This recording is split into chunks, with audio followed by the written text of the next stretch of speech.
1906년 4월 18일 새벽 미국 샌프란시스코에는 1분도 안 되는 짧은 시간에 규모 7.8 정도의 대지진이 있었습니다.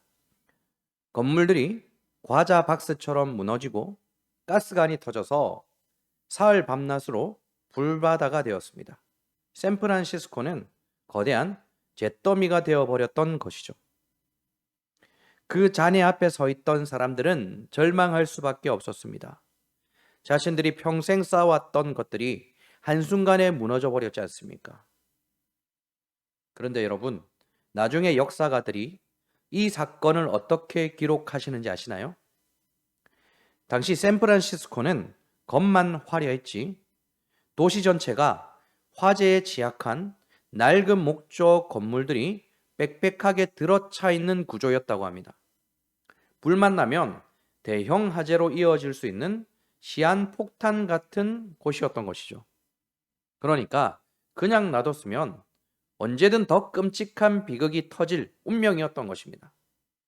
그래서 그 지독했던 대지진은 사실 병든 도시를 뿌리부터 허물고 안전하고 현대적인 도시로 다시 태어나게 만든 강제적인 선물과 같았어요.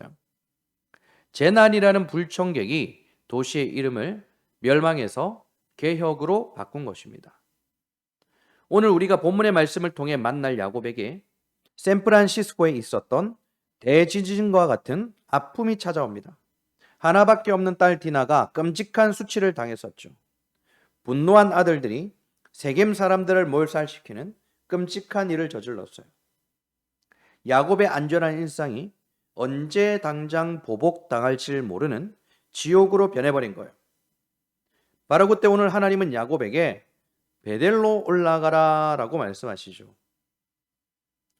오늘 하나님은 인생의 대지진을 만난 야곱에게 어떤 은혜를 베풀어 주실까요? 함께 하나님의 말씀을 통해 은혜를 누릴 수 있기를 주님의 이름으로 축원합니다. 샌프란시스코의 대지진이 목조 도시를 다 태워버린 것처럼 하나님은 지금 야곱이 수십 년 동안 악착같이 쌓아올린 가짜 평안, 가짜 만족을 무너뜨리고 계세요. 그리고 베델로 올라가라 말씀하시는 것이죠. 1절을 볼까요? 35장 1절. 하나님이 야곱에게 이르시되 일어나 베델로 올라가서 거기 거주하며 네가 네 형 에서의 낯을 피하여 도망하던 때에 네게 나타났던 하나님께 거기서 제단을 쌓아라 하신지라. 아멘. 여러분, 하나님은 야곱의 이 비참한 실패를 기다리셨다라는 듯이 명령을 쏟아내고 계세요. 자, 1절을 보시면 일어나라, 올라가라, 거주하라, 제단을 쌓아라. 4개의 능동태 명령형 동사가 동시에 사용되고 있지 않습니까? 여러분, 이것은 야곱에게 의견을 묻는 것이 아니라 명령이에요.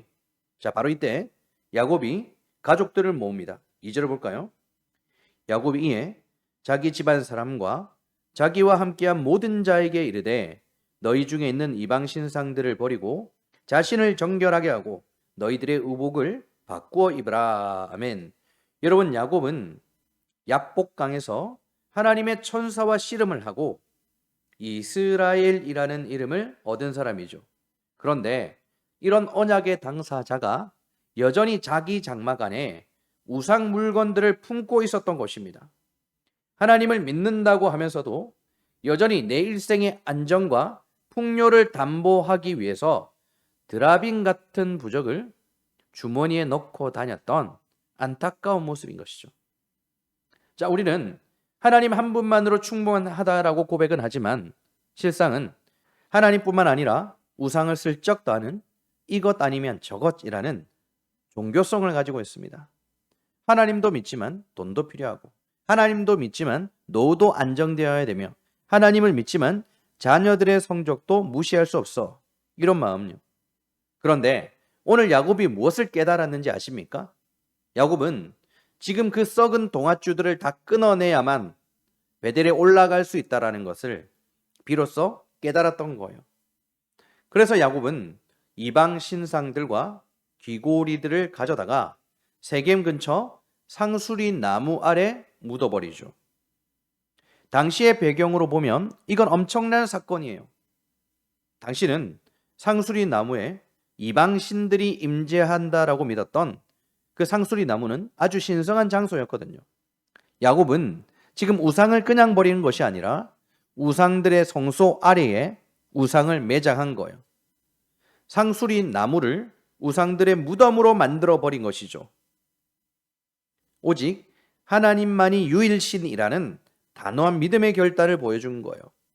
이러한 야곱의 결단은 7절에서 더욱 선명하게 드러나고 있어요. 7절, 그가 거기서 제단을 쌓고 그곳을 엘베델이라 불렀으니 이는 원래 이곳은 어디였다고요?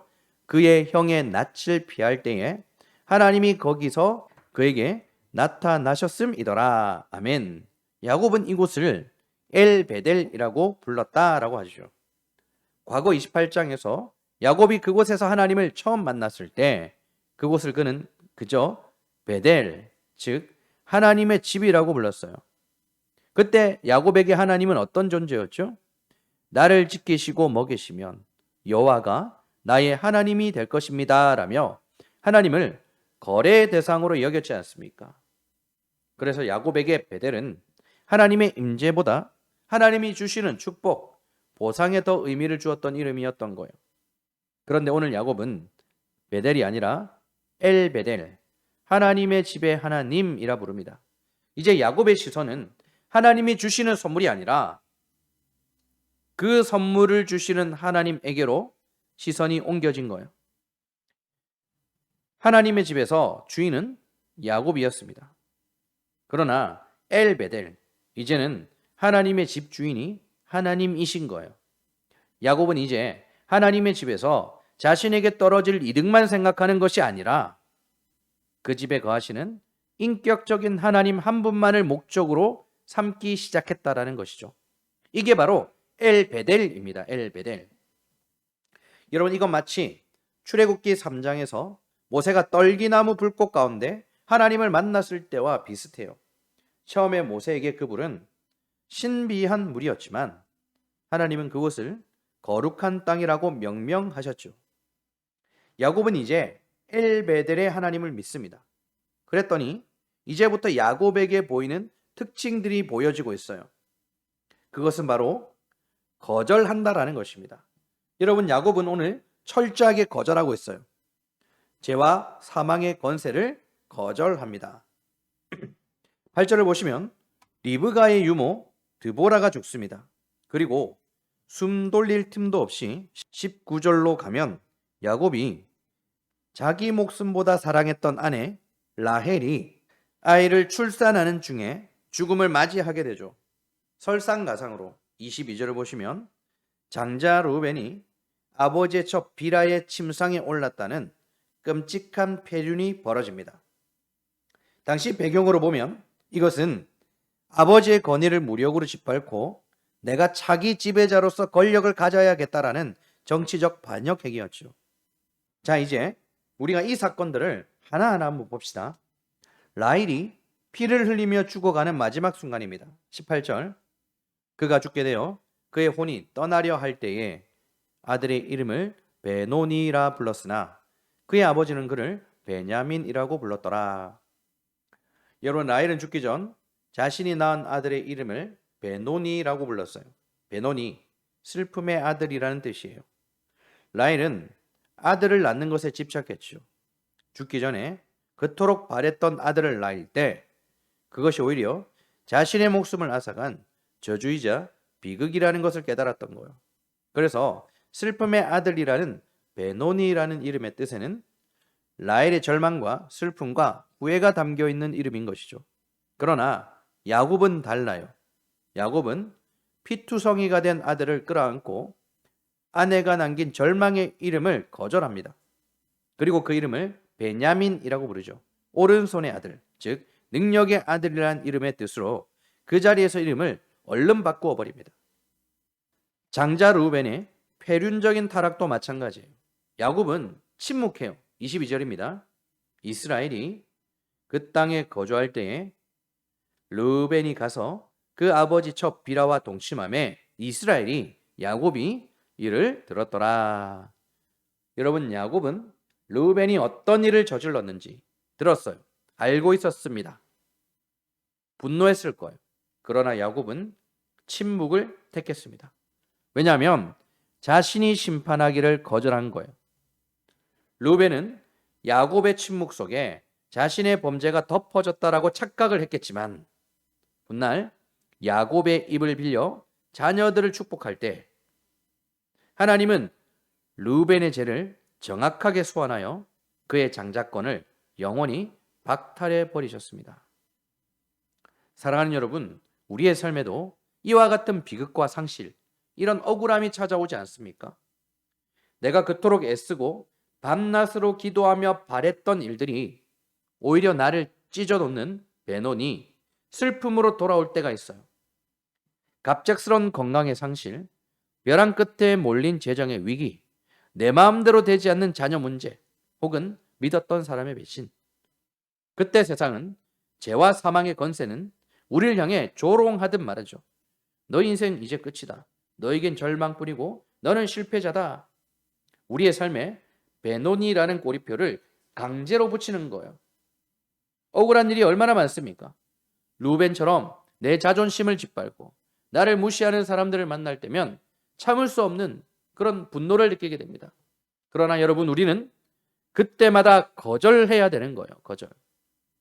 하나님이 주시는 떡고물이나 축복이 아니라 하나님 그분 자체를 내 삶의 목적으로 삼은 사람은 죄와 사망의 권세가 주는 절망을 향해서 단호하게 거절할 수 있는 것입니다.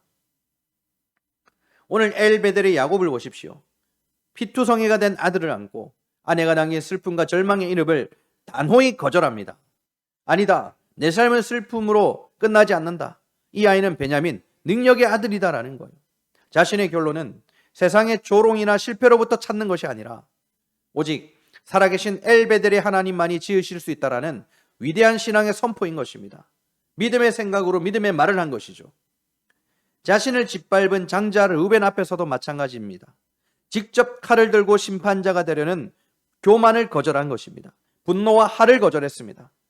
억울하지만 분노가 치밀어 오르지만 내 입술을 닫고 심판의 주권을 엘베델의 하나님께 온전히 맡겨드리는 침묵의 거절을 한 것이죠.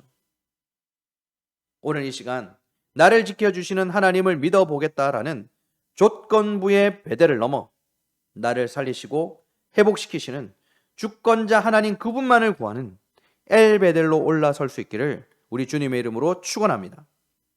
우리가 죄와 사망의 권세가 주는 절망을 거절하고 하나님 한 분만으로 충분하다라고 고백하며 엘베델의 제단을 쌓을 때 우리의 삶을 덮친 대지진은 멸망이 아니라 우리의 영혼을 가장 안전하고 거룩하게 빚어내는 개혁이자 은혜의 선물이 될 줄 믿습니다. 이 놀라운 엘베델의 축복이 오늘 예배하는 저와 여러분의 삶에 충만하게 임하시기를 우리 주님의 이름으로 축원합니다. 말씀을 맺겠습니다. 여러분, 심리 상담실을 찾는 수많은 사람들을 오랫동안 관찰해온 심리학자들이 발견한 아주 불편한 진실이 한 가지가 있어요. 보통 사람들이 상담실을 찾는 경우가 우울증이나 깊은 상처에서 벗어나고 싶어서 그러지 않습니까? 그런데 막상 치료가 시작되고 조금씩 나을 기미가 보이면, 진짜 회복될 기미가 보이면 환자들 스스로가 갑자기 치료를 거부하거나 상담을 중단해 버리는 경우가 비일비재하다라는 거예요. 왜 그럴까요? 상처받는 것을 즐기고 있기 때문일까요? 그게 아니에요. 사실 인간의 내면 가장 깊은 곳에는 상처받는 것보다 완전히 낫는 것을 훨씬 더 두려워하는 본성이 있는 것은 아닐까라는 설명을 하고 있어요. 여러분, 이걸 심리학에서는 2차적 이득이라고 부르는데요. 내가 피해자로 남아있고 내가 환자로 남아있으면 얻을 수 있는 혜택들이 있거든요. 내가 상처받은 사람이기 때문에 사람들의 동정을 받아낼 수 있어요. 내 삶이 무기력하고 실패한 이유를 그때 그 사건 때문이다, 나를 배신한 사람 때문이다라는 강력한 면죄부를 가질 수 있기 때문이죠. 나의 불행이 곧 나의 정체성이자 또한 나를 방어해주는 무기가 되어버린 것입니다. 그래서 진짜 두려운 거예요. 만약 내가 여기서 털고 일어나 버린다면 더 이상 나의 실패를 정당화시켜줄 핑계가 사라지니까 그게 두려운 거예요. 그래서 치유의 문턱에서 도망쳐 다시 익숙한 절망의 동굴로 기어 들어가게 되는 것이죠. 오늘 야곱이 베델로 올라가며 우상을 묻어버리고 아들의 이름을 슬픔에서 능력으로 바꾸어 부르며 심판자의 자리를 내려놓았던 그 모든 행위는 자신이 바로 이 끔찍한 피해자라는 무기를 하나님 앞에서 영원히 폐기 처분한 결과입니다. 죄와 사망의 권세가 주는 거짓말을 휴지통에 갖다 버린 것이죠. 우리는 나의 상처가 싫다라고 말하면서도 그것을 훈장처럼 만지작거릴 때가 있습니다. 그때 내게 그런 일만 없었더라면, 부모님이 나를 조금만 더 품어주셨더라면, 여러분, 그런 죄와 사망의 목소리가 주는 끝자락에 무엇이 남습니까? 결국 하나님에 대한 원망과 내 삶에 대한 지독한 자기 연민밖에 남지 않지 않습니까? 그리고 오늘 그것이 바로 저와 여러분이 상수리 나무 아래에 묻어야 될 진짜 우상이라고 가르쳐 주십니다. 우리는 억지로 슬프지 않은 척, 상처받지 않은 척, 위선자가 되라. 여러분, 이 말이 아닙니다. 나의 억울함과 슬픔을 엘베델의 하나님, 바로 내 인생의 진짜 주인이신 하나님께 완전히 양도하라는 뜻입니다. 사랑하는 여러분, 더 이상 죄와 사망의 권세가 주는 목소리가 여러분의 오늘을 협박하게 내버려 두지 마십시오. 분노할 권리, 절망할 권리, 염려할 권리, 걱정할 권리, 의심한 권리, 심판할 권리 거절하십시오. 그리고 겸손히 엘베델로 올라가는 것입니다. 하나님은 그곳에서 여러분들을 기다리시며 무너진 여러분의 삶을 가장 영광스러운 은혜로 다시 채워주실 것입니다. 이 완전한 자유와 회복이 오늘 이곳에 모인 우리 모두의 삶에 실제가 될 수 있기를 우리 주님의 이름으로 축원합니다. 함께 기도하는 시간을 가지도록 하겠습니다.